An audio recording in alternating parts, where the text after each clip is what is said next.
Health conditions such as PCOS, prediabetes, gestational diabetes, obesity, high blood pressure, dementias like Alzheimer's disease, tumors, and non-alcoholic fatty liver, or now called metabolic dysfunction associated steatotic liver disease, are all driven with insulin resistance at its core. Insulin resistance is possibly the most common health disorder in the US and likely worldwide. Insulin resistance is common even among people without a diabetes diagnosis, with as much as 88% of Americans potentially suffering from it to some degree. Diet and lifestyle are the drivers of insulin resistance, but to be more specific, its root causes include consistently elevated stress hormones, inflammation, and chronically elevated insulin levels. Now, to be clear, insulin is not the bad guy when it's able to do its job correctly. We need insulin. We respect insulin. But insulin resistance is the main culprit behind metabolic syndrome. Metabolic syndrome includes elevated blood pressure, elevated blood sugar, elevated waist circumference, elevated triglycerides, and low HDL cholesterol. You can also include elevated uric acid levels in that. Having 3 or more of these conditions simultaneously warrants the diagnosis of metabolic syndrome. Any one of these markers can lead to chronic metabolic diseases such as type 2 diabetes, cancer, and heart disease. Long before we experience symptoms of insulin resistance, as mentioned, insulin levels have already been elevated for quite some time, maybe even as long as 2 decades. The issue is beyond blood sugar levels. The issue is that insulin itself is chronically high. Sounds a bit complicated, and it kind of is, but I'll try to keep it simple. Let's briefly talk about the role of insulin in the body. Insulin is a hormone that regulates blood sugar levels.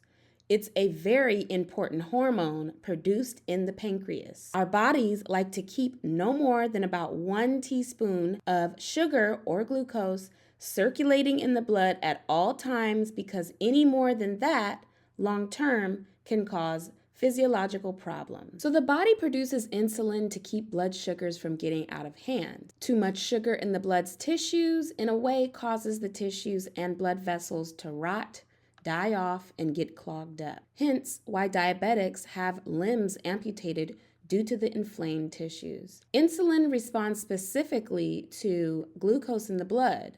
Its job is to let glucose into our cells so the cells can create energy from the glucose. Insulin is like a key to the locked doors of each of our cells. It allows in glucose to create or store away energy in the cells. To keep the blood balanced, if no new energy is needed at the moment, but there is more than 1 teaspoon of glucose in the blood, say after we've eaten a meal, insulin will open the door of the fat cells, liver cells, and muscle cells to store the extra glucose away as glycogen for later use. So insulin is considered a storage hormone or a growth hormone. It makes cells grow. However, cells can only grow but so big. Insulin's role is to take glucose out of the blood and into the cells, but if for some reason the cells stop responding to insulin due to an abundance of it trying to let glucose in, the cells will rebel and become insulin resistant. The body will then try to counteract the resistance by producing more insulin to get glucose out of the blood. And if the cells aren't responding, this will likely create a state of hyperinsulinemia, or high insulin in the blood. Remember, too much of anything is not good, and too much insulin in the blood can cause problems such as hypoglycemia and insulin resistance. Cells will become resistant to insulin primarily due to a few things: systemic ongoing inflammation, or just inflammation, stress, and high blood insulin levels. Often we think of inflammation in the body as something red and swollen.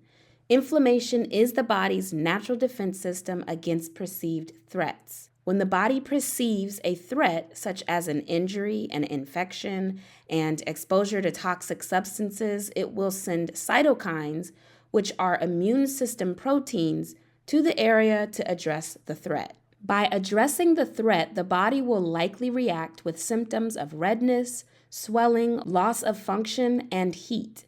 This is a normal immune response. Inflammation can be acute or become chronic. It's in those chronic states of inflammation where insulin resistance can become an issue. This is because the cytokines that are released in response to a threat may block and interfere with insulin's communication with cells. Chronic inflammation can be caused by bacterial infections such as Lyme disease and viruses in the body such as mononucleosis, an inflamed gut, autoimmune diseases like lupus and Crohn's disease, and frequent exposure to toxic compounds such as pesticides, herbicides, air pollution, and carcinogens in the environment. Chronic inflammation inside the body may go unnoticed and unrecognized as a cause of insulin resistance.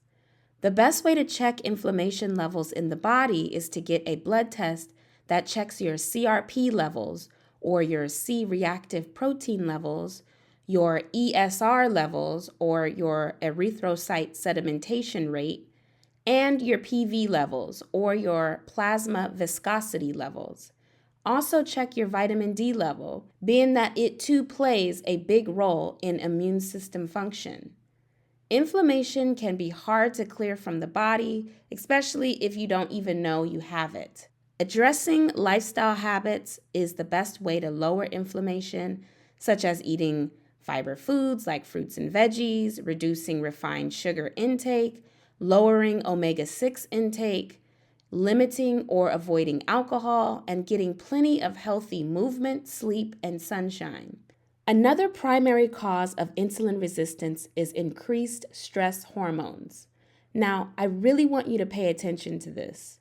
Stress causes a change in hormones.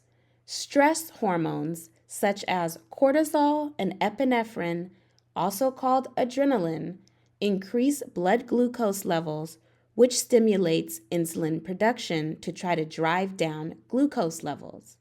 Consistently high stress hormones may cause consistently high insulin production, which may in turn contribute to insulin resistance.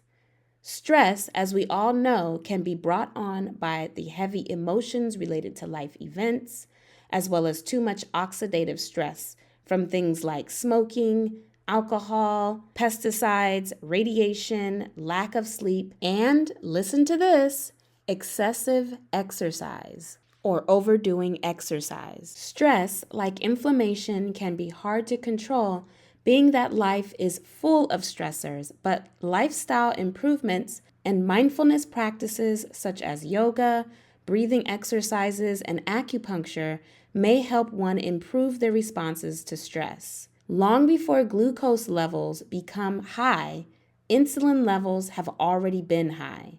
So it's a good idea to get your insulin levels checked because you may potentially catch the problem before blood sugars even get out of hand. To know if you have insulin resistance, you can take a few different lab tests. Doctors don't normally check for insulin levels unless specifically requested. You'll want to test your fasting insulin levels after at least a 12-hour fast. Also do a HOMA-IR test, which measures the amount of insulin needed to keep your blood sugar levels normal.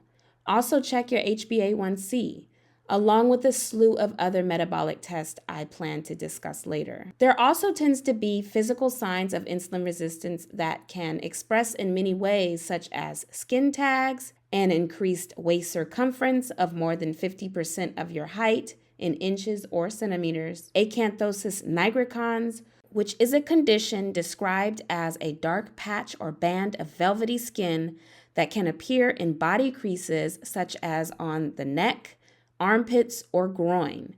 There's also hirsutism, which allows hairs to grow in the wrong places, like a beard and mustache in women.